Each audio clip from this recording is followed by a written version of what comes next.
BC రిజర్వేషన్ల పైన కాంగ్రెస్ ప్రభుత్వం బీసీలకి ఒక పటిష్టమైన హామీనిచ్చింది. ఎట్టి పరిస్థితుల్లోనూ తాము 42% బీసీ రిజర్వేషన్ని అమలు చేస్తాం. తెలంగాణలో 57.6% బీసీలు ఉన్నారు. వాళ్ళకి న్యాయం చేస్తాం. ఉద్యోగ అవకాశాల్లో కావచ్చు, ప్రభుత్వ చట్టసభల్లో కావచ్చు, అన్ని చోట్ల బీసీలకి 42% రిజర్వేషన్లు అమలు చేసి బీసీలకి న్యాయం చేస్తామని కాంగ్రెస్ పార్టీ మొదటి నుంచి బీసీ వాదాన్ని వినిపిస్తూ వచ్చింది. కాంగ్రెస్ ప్రభుత్వం బీసీలకు అనుకూలంగా బీసీ రిజర్వేషన్ని డిక్లేర్ చేస్తూ 42% రిజర్వేషన్ని కన్ఫామ్ చేస్తూ చట్టసభలో, తెలంగాణ చట్టసభలో చట్టం కూడా తీసుకొచ్చింది. ఆ తర్వాత GOMS 9 ద్వారా 9 తీసుకొచ్చి ఏకంగా స్థానిక సంస్థల ఎన్నికల నోటిఫికేషన్ కూడా వెళ్ళింది. అయితే స్థానిక సంస్థల ఎన్నికల నోటిఫికేషన్ పైన బీసీ రిజర్వేషన్ల పైన కొందరు వ్యతిరేకంగా హైకోర్టుకు వెళ్ళారు.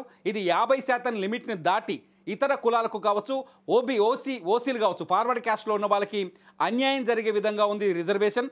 టోటల్గా అంటే బీసీలకి 42%, అట్లాగే SC STలకి 25% కలిపి 67%కి రిజర్వేషన్ చేరుతుంది. కాబట్టి అది మిగతా సామాజిక వర్గాలకి చాలా ఇబ్బందికరం, అది నష్టాన్ని కలిగిస్తుందనే ఉద్దేశంతో కొందరు కోర్టుకు వెళ్ళారు. అయితే ఈ హైకోర్టు ఇవాళ మధ్యంతర ఉత్తర్వులు జారీ చేసింది. మధ్యంతర ఉత్తర్వుల్లో చాలా స్పష్టంగా GOMS 9 పైన స్టే విధించింది. అట్ ది సేమ్ 9 పైన స్టే విధించడంతో స్థానిక సంస్థల ఎన్నికలపైన కూడా స్టే విధించినట్టయింది. స్థానిక సంస్థల ఎన్నికల నోటిఫికేషన్ ఆగిపోయినట్టని చెప్పాలి. అయితే ఇప్పుడు కాంగ్రెస్ ప్రభుత్వం ఏం చేయబోతుంది? బీసీలకి మాటిచ్చిన పార్టీ కాబట్టి, బీసీల ఓటు బ్యాంక్ని ఆశిస్తున్న పార్టీ కాబట్టి, బీసీలకి ఆల్రెడీ హామీ ఇచ్చి దాన్ని అమలు చేస్తామని చెప్పిన పార్టీ కాబట్టి ఒక ఆలోచన చేస్తున్నట్టుగా కొంత సమాచారం అందుతుంది. ఈరోజు సాయంత్రం ఉప ముఖ్యమంత్రి డిప్యూటీ సీఎం భట్టి విక్రమార్క సహా గాంధీ భవన్లో కాంగ్రెస్ కీలక నేతలంతా ప్రెస్ మీట్ పెట్టే అవకాశం ఉంది. ఈ ప్రెస్ మీట్లో ఒక కీలకమైన అనౌన్స్మెంట్ కూడా చేయబోతున్నట్టుగా కొంత సమాచారం అందుతుంది. అది అనౌన్స్మెంట్ వరకు మనం స్పష్టంగా చెప్పలేము. అనౌన్స్మెంట్ ఆ సమాచారం ఏంటి అంటే, బీసీలకి 42% కాంగ్రెస్ పార్టీ టికెట్లు కేటాయిస్తుందని ప్రకటించే అవకాశం ఉందని కూడా చర్చ జరుగుతుంది.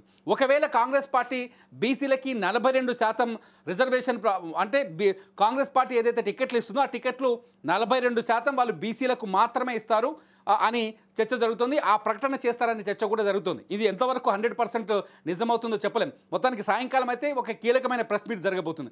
ఒకవేళ కాంగ్రెస్ పార్టీ 42% బీసీలకి స్థానిక సంస్థల ఎన్నికల్లో కావచ్చు, ఇక్కడ నుంచి జరగబోయే ఎన్నికల్లో కావచ్చు, వాళ్ళు పార్టీ పరంగా రిజర్వేషన్లు ప్రకటిస్తే, ఇప్పుడు ఉన్న ప్రకటిస్తే ఈరోజు సాయంకాలం కానీ అటువంటి నిర్ణయం కూడా తీసుకుంటే, ఒకవేళ తీసుకుంటే పాత చట్టం ప్రకారమే రిజర్వేషన్లు అమల్లోకి వస్తాయని మనం ఆలోచించాలి. ఎందుకంటే పాత చట్టం ప్రకారమే ఎన్నికలు పెడతారు.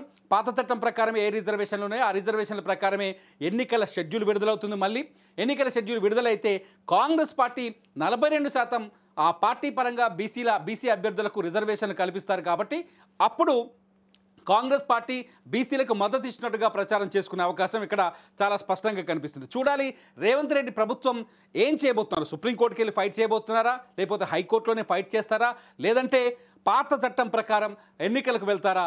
పార్టీ పరంగా 42% బీసీలకి టికెట్లు ఇచ్చి పాత చట్టం ప్రకారం ఎన్నికలకు పెడతారనేది రేవంత్ రెడ్డి ప్రభుత్వం ముందున్న ఆప్షన్స్గా కనిపిస్తున్నాయి. కాంగ్రెస్ పార్టీ బీసీ రిజర్వేషన్ని సీరియస్గా తీసుకుంది కాబట్టి ఇప్పుడు రాజకీయ ప్రతిదాడులు ఎదురయ్యే అవకాశం కూడా ఉంది. కాబట్టి కాంగ్రెస్ పార్టీ ఏం చెప్పబోతుంది అనేది ఆసక్తికరంగా మారింది. మీరేమనుకుంటున్నారు?